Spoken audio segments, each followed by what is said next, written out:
L'Andalousie, dans le sud de l'Espagne, se met au vert. Elle encourage des économies d'énergie, mais aussi la construction et les transports durables. Un cercle vertueux inspiré par le projet européen primé PICSA, qui a permis d'isoler thermiquement des milliers de bâtiments en un temps record.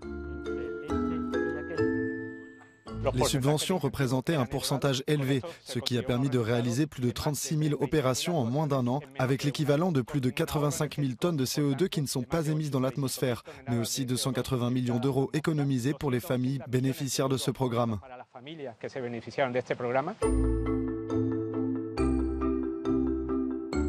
Dans la région, plus de 7 000 familles aux faibles ressources ont été concernées par ce projet de construction durable PICSA. Ici, dans le quartier de La Plata, à Reres, beaucoup sont des retraités comme Antonio. L'isolation thermique des façades et des toits a été financée grâce à PICSA par une subvention à hauteur de 70%. Et même si les travaux ne sont pas très visibles à l'œil nu, sur la facture, le résultat est là. Au moins 60% d'économies d'énergie ont été réalisées. Au total, 5 blocs et 9 maisons basses ont été entièrement rénovées. Ce sont des choses que nous remarquons. Et quand nous en parlons aux habitants, ils nous disent « le confort est totalement différent grâce aux travaux de rénovation effectués dans le quartier ». Le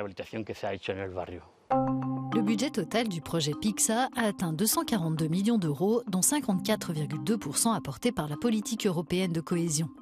Au total, 8 300 entreprises ont été associées à sa mise en œuvre, ce qui a permis la création de 80 000 emplois. PICSA a inspiré le lancement d'un nouveau programme de développement énergétique durable en Andalousie. À Palma del Rio, les exemples ne manquent pas, comme dans cet ancien couvent de Santa Clara, devenu centre culturel et musée, où tous les travaux, peinture, LED ou encore double vitrage, contribuent à remplir l'objectif global d'aller vers une économie à faible émission de carbone.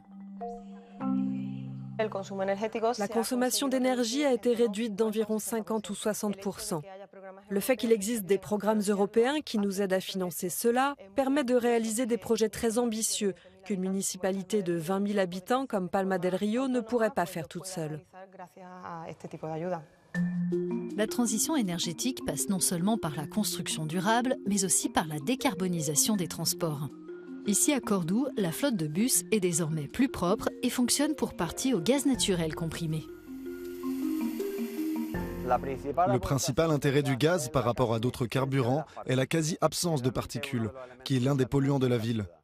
D'ici à la fin de l'année, nous aurons un total de 121 bus. Parmi eux, 55 fonctionneront au gaz naturel.